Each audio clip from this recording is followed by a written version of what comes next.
Hello everyone, welcome to our YouTube channel Prashant education hub.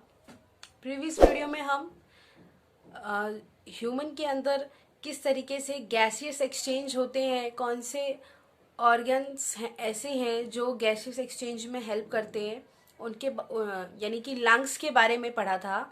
अब हम पढ़ेंगे इस वीडियो में कि मैकेनिज्म ऑफ ब्रीदिंग, यानी कि जो एक्सपायरेशन इंस्पायरेशन का जो प्रोसेस है, हमें पता है कि ये लंग्स के थ्रू होता है, लेकिन किस तरीके से होता है, लंग्स के अंदर कौन कौन से मसल्स होते हैं जो हमें ब्रीदिंग में या जो रेस्पिरेशन या एक्सपायरेशन है उसमें हेल्प करते हैं, उसके बारे में पढ़ेंगे। तो चलिए स्टार्ट करते हैं विद डायग्राम्स। मैं आपको डायग्राम्स के थ्रू समझाऊंगी कि किस तरीके से जो ये मैकेनिज्म है वो होता है।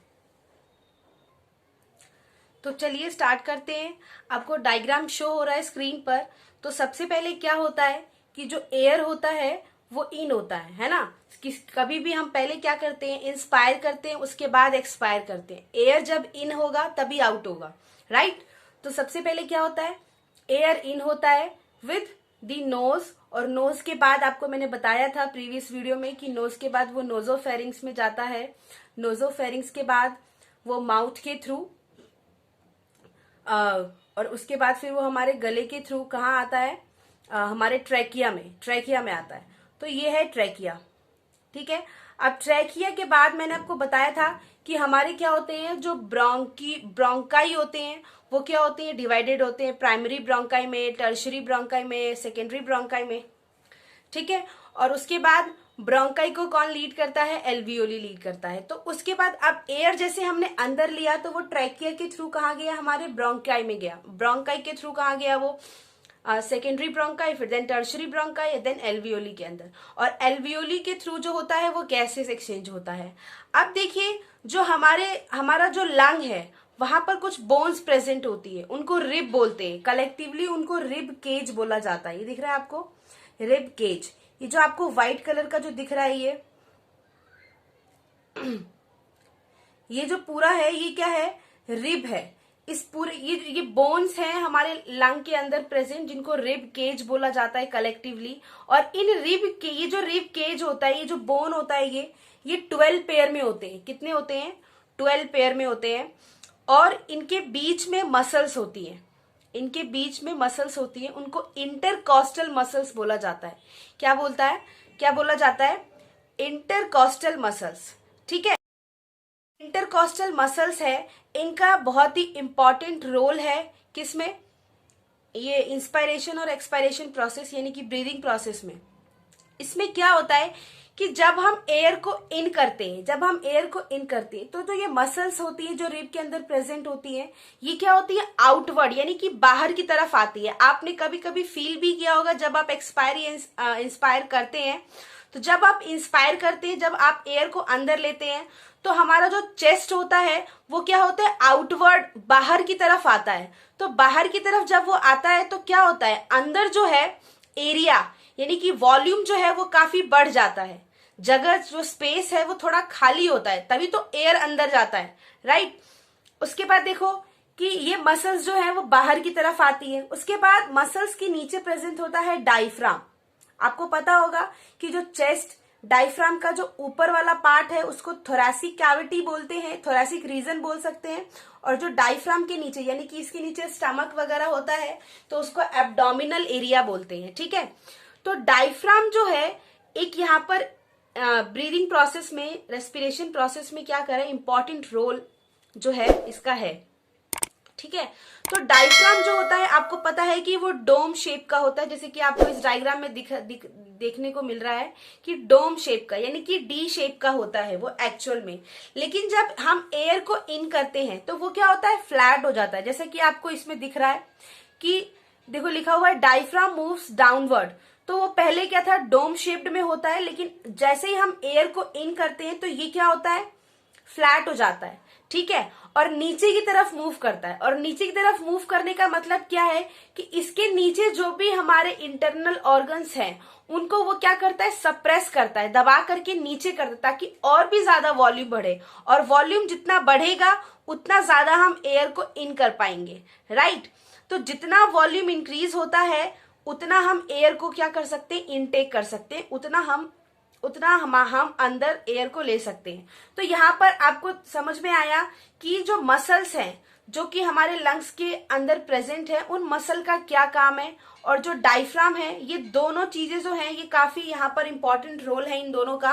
ये दोनों ही क्या कर रहे हैं, वॉल्यूम बढ़ाने का काम कर रहे हैं, वॉल्यूम बढ़ाने का काम कर रहे हैं। कहां पर, थोरैसिक रीजन में, ताकि थोरैसिक कैविटी यानी कि वहां पर जितना स्पेस बढ़ेगा उतना हम एयर को क्या कर सकते हैं, इनटेक कर सकते हैं। ठीक है, अब ये एयर प्यूरिफाई होकर के, यानी कि जो एयर है अब वो पूरी बॉडी में जाएगा एल्वियोली के थ्रू, राइट, और फिर क्या होगा, वापस से जो CO2 होगा वो हम आउट करते हैं, हमें पता है।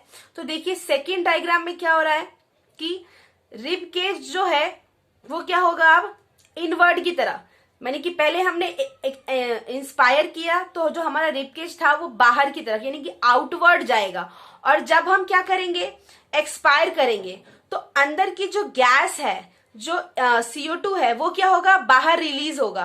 तो क्या होगा, वापस से जो हमारा चेस्ट है वो जिस पोजीशन में था उस पोजीशन में आ जाएगा, है ना। तो रिब केज क्या होता है, जब हम एक्सपायर करते हैं, एयर जब आउट होता है माउथ से, नोज से, तो जो रिब केज होता है मूव्स डाउनवर्ड नीचे की तरफ और इनवर्ड अंदर की तरफ। तो क्या होता है कि जो हमारा रिब केज होता है वो क्या होता है, अंदर की तरफ मूव करता है, अंदर की तरफ वो वापस से अपने पहले पोजीशन में आ जाता है। जो हमारा डायफ्राम है जो कि डोम शेप का होता है, वो भी फ्लैट से क्या होता है, वापस अपने ओरिजिनल पोजीशन में आ जाता है। तो इस तरीके से ये जो प्रोसेस था ये था मैकेनिज्म ऑफ ब्रीदिंग। इसमें हमने देखा कि जो हमारे लंग्स होते हैं वहां पर जो बोन्स होती हैं, उन बोन्स को बोलते हैं रिब केज कलेक्टिवली, और उन रिब केज के बीच में क्या प्रेजेंट होता है, इंटरकॉस्टल मसल प्रेजेंट होते हैं। और ये जो मसल्स होते हैं इनका क्या काम होता है, ये मसल्स क्या करते हैं, वॉल्यूम बढ़ाने का काम करते हैं। कब, जब हम एक्सपायरेशन प्रोसेस करते हैं, जब भी हम एयर को इनहेल करते हैं तो जो ये मसल्स होते हैं वो क्या करते हैं, हमें जो हमारा थोरैसिक कैविटी है, थोरैसिक रीजन है, वहां पर क्या होता है, वॉल्यूम बढ़ाने का काम करते हैं ताकि हम ज्यादा से ज्यादा एयर इनहेल कर सके। सेम फॉर डायफ्राम का भी यहाँ पर इंपॉर्टेंट रोल है। वो भी क्या कर रहा है, नीचे के जो ऑर्गन्स जो है नीचे की तरफ एब्डोमिनल एरिया में जो ऑर्गन्स हैं, उन ऑर्गन्स को क्या कर रहा है, नीचे सप्रेस कर रहा है ताकि वो ऑर्गन्स क्या हो, ताकि वहां पर क्या हो, और भी ज्यादा स्पेस बढ़े। तो जितना ज्यादा स्पेस बढ़ेगा, जितना ज्यादा वॉल्यूम बढ़ेगा, उतना ज्यादा एयर हम इनहेल कर पाएंगे। और उसके बाद जब एक्सपायर होता है, एक्सपीरेशन प्रोसेस होता है, तो क्या होता है कि जो हमारा रिब केज होता है, जो हमारे मसल्स होते हैं उसके बीच में, वो सारे मसल्स वापस से अपने प्रीवियस पोजीशन में आ जाते हैं, यानी कि वो स्टेबल हो जाते हैं वापस से। और फिर क्या होता है, डायफ्राम भी हमारा डोम शेप में अपनी पोजीशन में आ जाता है। ये प्रोसेस चलता रहता है एयर इन और आउट का। एक्सपायरेशन और इंस्पायरेशन प्रोसेस दोनों ही जो है वो चलते रहते हैं। ये काफी फास्ट होते हैं, इसीलिए नेक्स्ट है, देखो इसमें लिखा हुआ है breathing in chest cavity become bigger, air is sucked into lung. Chest cavity क्या होती है, बढ़ जाती है, और एयर क्या होता है, उसके अंदर भर जाता है। ठीक है, ब्रीदिंग आउट में क्या होता है, chest cavity become smaller. Chest cavity जो होती है वो छोटी हो जाती है क्योंकि सारा एयर जो है वापस बाहर चला जाता है। तो अंदर अब खाली हो गया, तो चेस्ट कैविटी क्या होगी, उसके अंदर अब कुछ बचा ही नहीं है, तो वापस से जो चेस्ट है वो अपनी पोजीशन में आ जाता है। ठीक है, तो ये था मैकेनिज्म ऑफ ब्रीदिंग। अब हम पढ़ते हैं कि रेस्पिरेटरी कैपेसिटी क्या होती है ह्यूमंस की।